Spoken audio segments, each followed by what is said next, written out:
Well, this is another one of my old haunts. There used to be a massive factory there. It used to build starter motors, and I worked there when I was an apprentice. And I just can't believe it's not there. It was a monstrous great factory. It employed thousands of people. Well, a sign like this wouldn't have kept me out when I was a kid, but of course that was a long time ago and they were different times. It really is dangerous in there. This is actually the site of a factory I worked at many years ago. We used to make batteries here. I can still picture it now.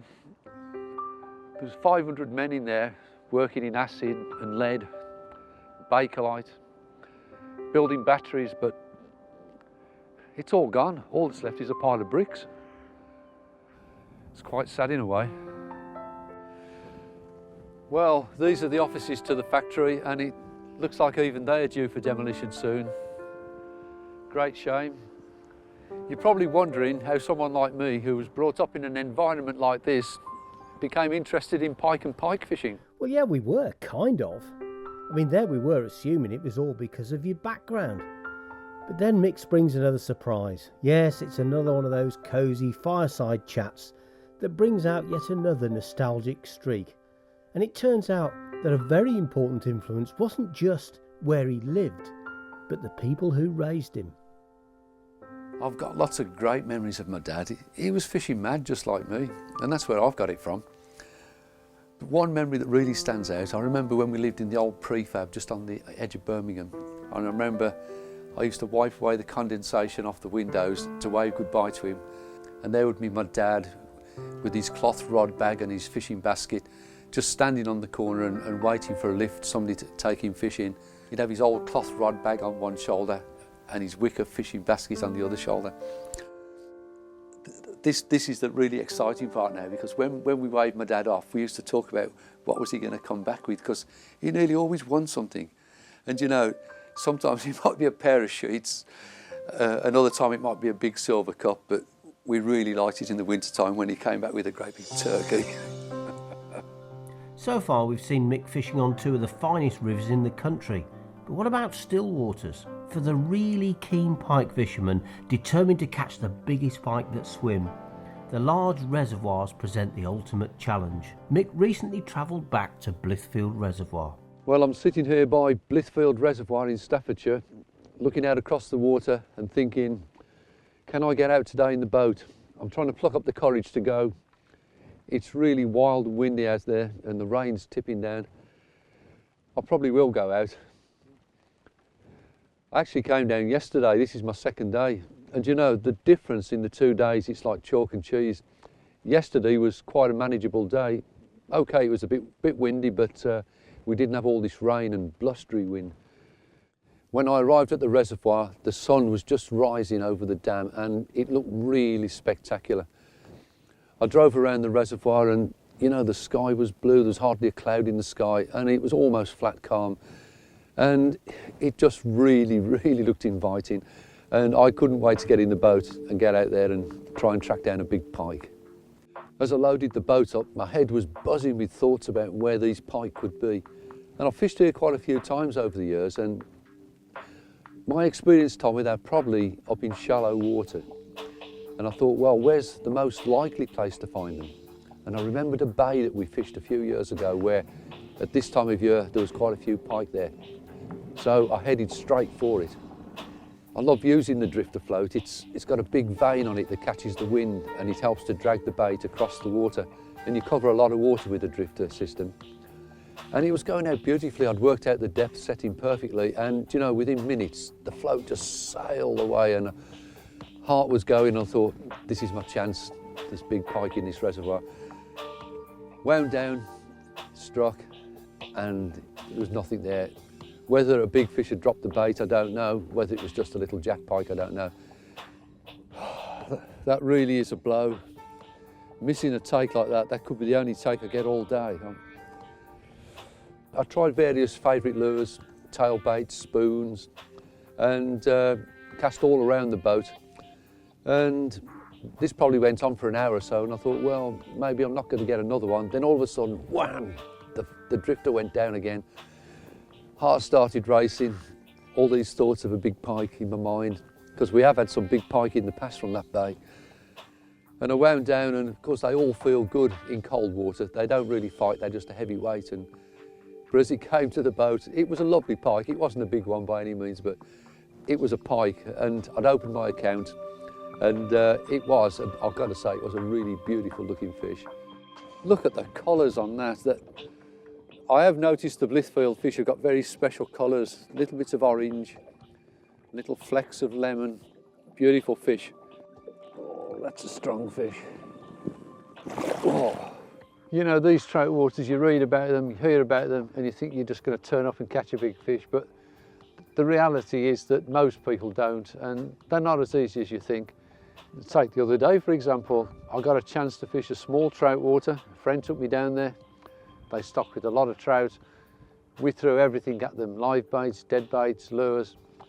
We never had a sniff. But you know, you've got to keep going, because if you don't put the effort in, you're never going to catch that big one. The only way to really succeed is to persevere and keep going. The boat I'd got for the day had got a cracking engine on it, and at tick over speed it was brilliant for trolling. So I thought, I know, I've got to cover a lot of water. I'll troll in front of the bushes, nice and slowly. But every time I think that looks a likely spot, I'll just turn the engine off and I'll cast the lure to the bushes. Really cover every inch of the water. Well, I've got the engine on tick over at the moment, and I'm just going along the shallow margin, just casting towards the bank, where I suspect there could be some pike waiting there for trout to come in. I went on like that for a little while, and I was a little bit more encouraged because the water was a bit clearer over that side. They could really see the lures, and I was getting a bit tired towards the end of the day.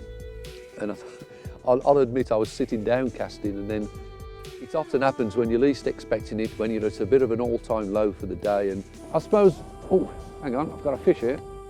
Something hit me spoon. Oh, and it was the moment I'd lived for.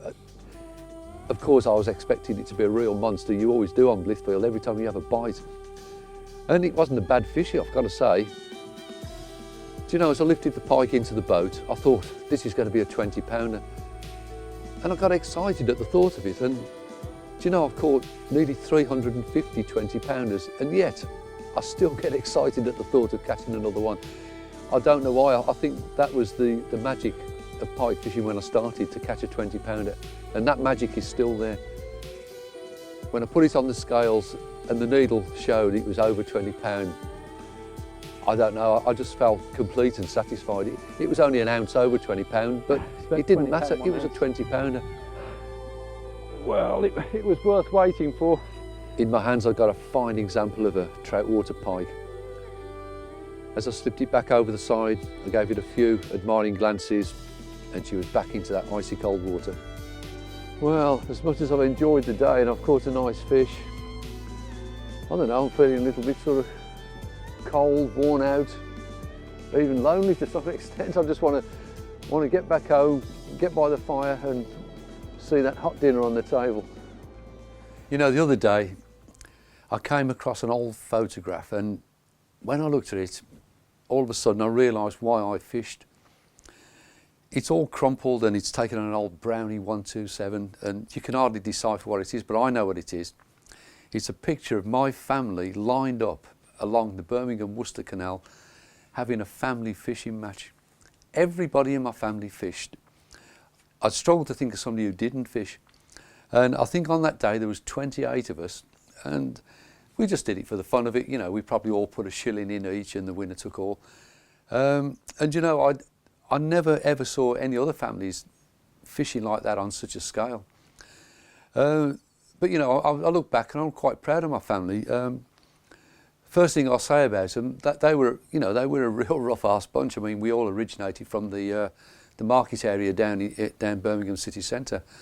That's where all my relatives were born, my dad and my uncles.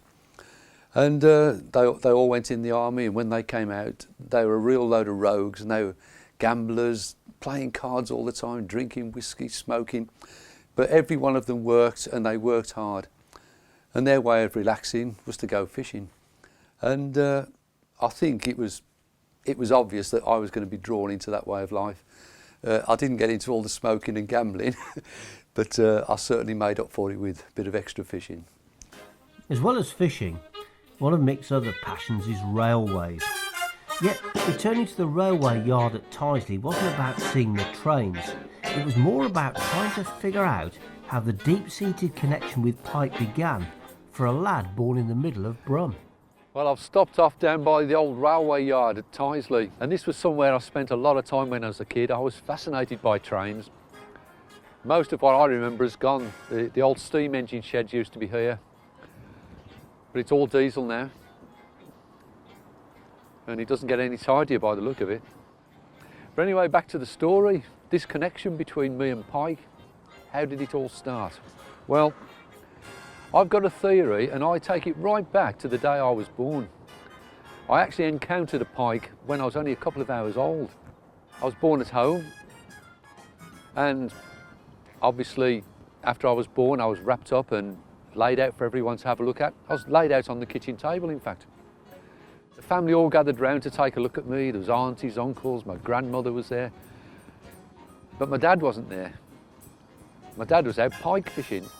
Anyway, my dad came in, took a look at me, and typical fisherman, his first question, how heavy was he? 7 pound 2 ounce. Hang on, he said. And he nipped out to his motorbike, and on the sidecar he got a pike which he brought in and laid out alongside me on the table. I mean, the way I look at it is like this. Well, my mother, you know, she ate that pike, she ate some of that pike. I was being breastfed, so in an indirect way, I was being sort of nourished by the essence of that pike. And it's probably a bit of a fanciful sort of thought, really, but you never know, strange things happen.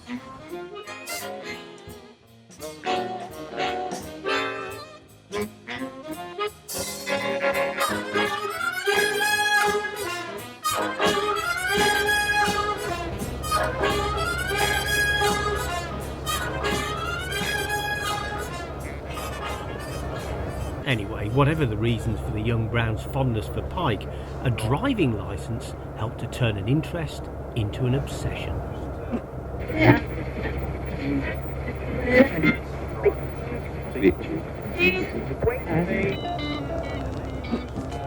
Well, you may not be no beauty, but you sure look good to me. Well, you may not be no beauty, but you sure look good to me. Well, I know one thing for certain, I won't ever set you free.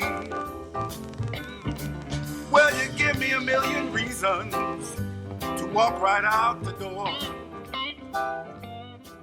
Well, you give me a million Wow. reasons. Now this really takes me back. But there's something about you keeps me coming back for more.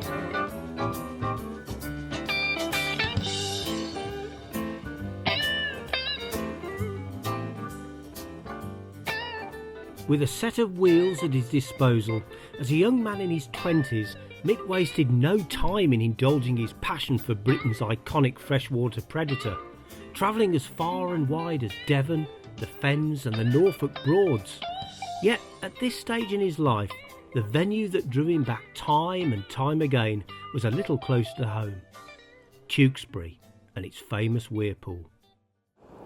Well, I'm out on a really raw, blustery day today. I'm expecting a bit of rain in a minute. And to the side of me, I can hear the roar of the mighty Tewkesbury weir. And, you know, while I was in this area, I just had to revisit a place that I fished a hell of a lot in the 70s and 80s. When the sun's out, it's a really majestic scene with Tewkesbury Abbey in the background and the weir laid out in front of me. Big white strip of foaming water. And the noise is deafening when you're down there, I can tell you. I spent many days in a little boat just in front of the weir there, and I can picture it now, just sitting there in the sun catching pike.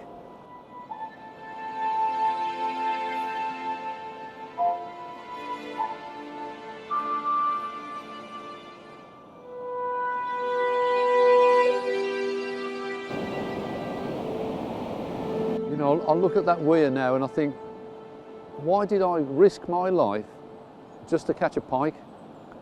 But that's where an obsession takes you. A lot of anglers have become obsessed exactly as I've been. One in particular, a lad called John Sidley who fished down here, he really pushed it too far. He burnt the candle at both ends and in the middle. Whereas I knew where to reach the brink and draw back, John just kept going over the top, and he'd sleep rough on the bank, he wouldn't have proper clothes, he wouldn't have proper food.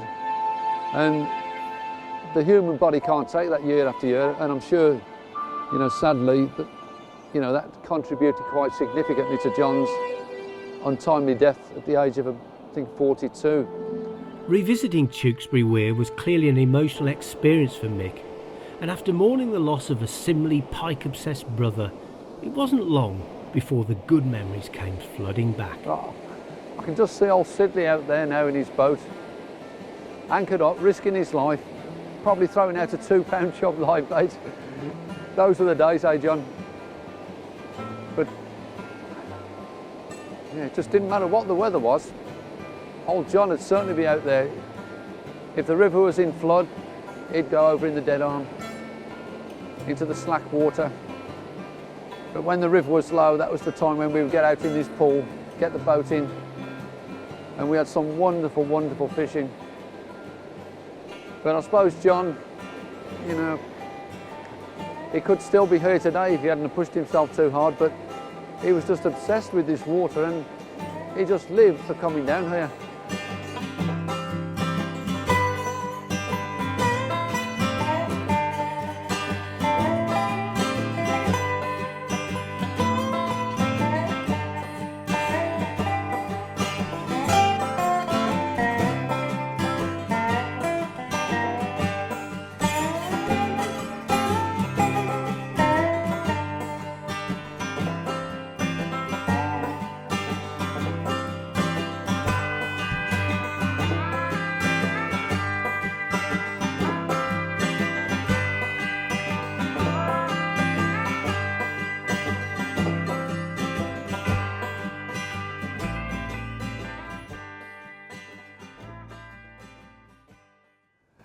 Well, I didn't fish today while I'm down here at Tewkesbury, but that wasn't really the point of this visit.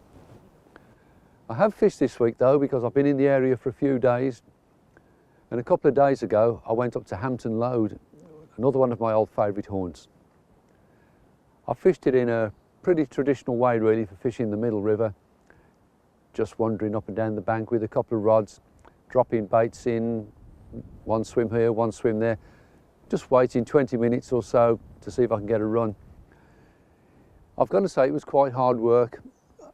I really struggled to get a run, but I persevered, probably covered a couple of miles of water. Yeah, and I did get out again yesterday on a place just a little way upstream from here called Bushley.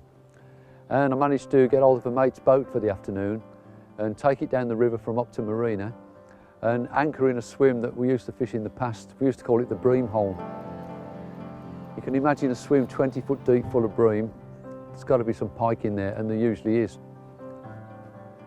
So I anchored up stream of the swim and ran a few baits through, and it was hard going. The river wasn't in perfect condition, but I did get a take. And it was a bit of a dour fight. It wasn't a big pike, but typical 7 fish, a very, very nice looking fish. And from my point of view, very, very worthwhile catching. Well, I didn't fish today while I'm down here at Tewkesbury, but that wasn't really the point of this visit. I really came down to see if anything's changed down here, and you know, it's exactly as I left it. It could still be 1983. By the time that he was in his mid-20s, there was no going back for Mick. Whilst he did fish for other species, no other fish provided the allure or could match the pike fever that had gripped him. Pike are for sure our most fascinating freshwater species, and who better to describe them than our hero? You know, I fished around the Birmingham ponds and other places with my dad, and I discovered all sorts of species. But there was one fish that I caught that had a massive impact on me, and that was my first pike. And I just don't really know why, but instantly I felt a connection with that species.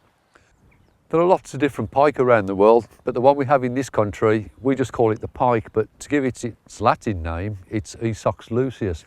Actually, you'll find the pike are very widely distributed. You'll find them all across the colder parts of the northern hemisphere. There's quite a few variations as well. One that I particularly like the look of, and I'd love to catch one, is the muskellunge. They are found in Canada and parts of America, and they do grow bigger than the northern pike that we know, and they do like slightly warmer water. But probably the most beautiful pike is the Amur pike, which tends to be found in places like Mongolia, the far east of Russia and Siberia, and that is a really beautifully marked fish. I'd love to catch one of them. When you fish for pike for as long as I have, you'll realise that the pike's hunting ability depends on more than a keen eye and a really big jaw to clamp down on its prey. It's got a lot more going for it than that. In my view, nature has really designed the perfect hunting machine.